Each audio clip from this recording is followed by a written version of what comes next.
En el libro de Génesis, en el capítulo 22, se nos narra una historia que hoy podemos tomar como base para enseñar lo que es las características de la obediencia.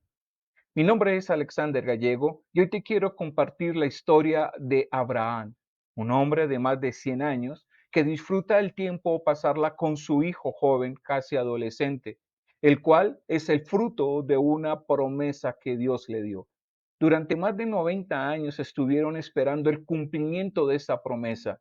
Cuando Abraham tiene 100 años y Sara 90, nace Isaac. Era imposible que esto pudiese suceder porque el tiempo de poder dar hijos por parte de Sara había pasado muchísimo tiempo atrás. Sin embargo, Dios había cumplido su promesa y le había dado a esa linda pareja un hijo, el cual había crecido, era ya casi un adolescente. Ellos le vieron crecer, ellos le ayudaron, ellos vieron sus avances en sus talentos, en sus destrezas. Amaban muchísimo a este hijo. Pero un día determinado, Dios le da una orden a Abraham.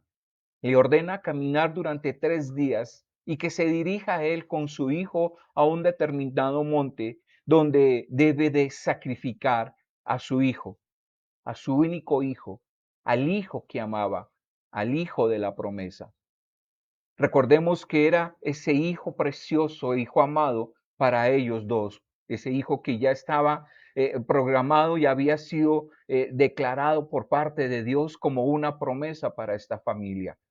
Pero lo que vamos a reflexionar el día de hoy no es el mandato que Dios dio, sino la actitud con la que Abraham asume ese mandato, esa orden que le da Dios. Y lo hace de tres maneras que nos muestra las tres características prioritarias de lo que es la obediencia. La primera característica la vemos cuando Abraham no cuestiona la orden.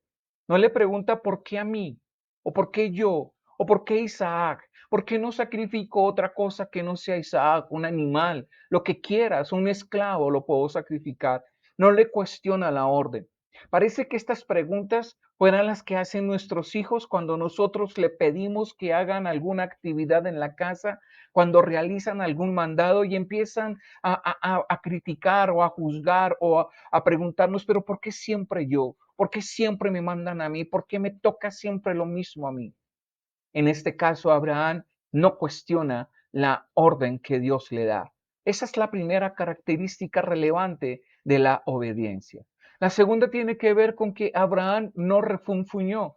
Quiere decir que asumió con agrado la orden que Dios le había dado, aunque le dolía el corazón, aunque sentía que con la muerte de su hijo él también iba a morir, él aceptó con agrado, no maldijo a Dios, no renegó ni juzgó lo que Dios le mandaba en ese momento. En muchas ocasiones nosotros podemos hacer e ir en contra de estas dos primeras características. A veces nosotros también como niños renegamos ante nuestros jefes, ante la autoridad o ante un líder cuando nos encomienda una labor y siempre preguntamos por qué a mí, por qué siempre lo tengo que hacer yo, por qué no mandan a otra persona, por qué si todo el mundo vota papeles porque yo no puedo hacerlo, por qué si todos se pasan un semáforo en roja porque yo no lo puedo hacer.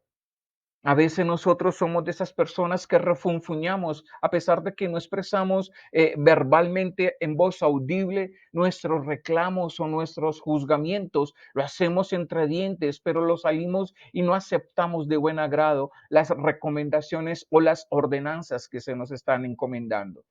La tercera característica tiene que ver con que Abraham no esperó a que Dios le repitiera la orden por segunda vez. Con una sola vez que Dios le ordenó, inmediatamente Abraham al otro día se levantó y cumplió lo que el Señor le había ordenado que hiciera. Es importante que cuando nosotros estemos enseñándole a nuestros hijos lo que es la obediencia, le enseñemos estos tres principios. La obediencia se tiene que hacer sin cuestionar. La obediencia se tiene que hacer sin refunfuñar. De mala gana no se hace. El tercero es que se tiene que hacer inmediatamente. No tenemos que esperar 2 o 3 órdenes para actuar o cumplir de forma apropiada. En un video anterior hablamos de lo que es la obediencia por sujeción y la obediencia por sometimiento. Cuando hablamos de la obediencia por sujeción, es una obediencia sana y esa obediencia debe de tener esas tres características para que sea obediencia. Te invito a que empieces a trabajar en esta parte en tu vida y en la vida de tus hijos y de esta forma vamos a ver cómo el medio ambiente, el medio que nos rodea empieza a tener cambios favorables para nosotros. Mi nombre es Alexander Gallego. Te doy gracias por ver este video y te invito a que le des like y te suscribas si todavía no lo has hecho. Y si consideras que alguna persona necesita tener esta información, compártele este video. Te deseo que tengas un muy bendecido día.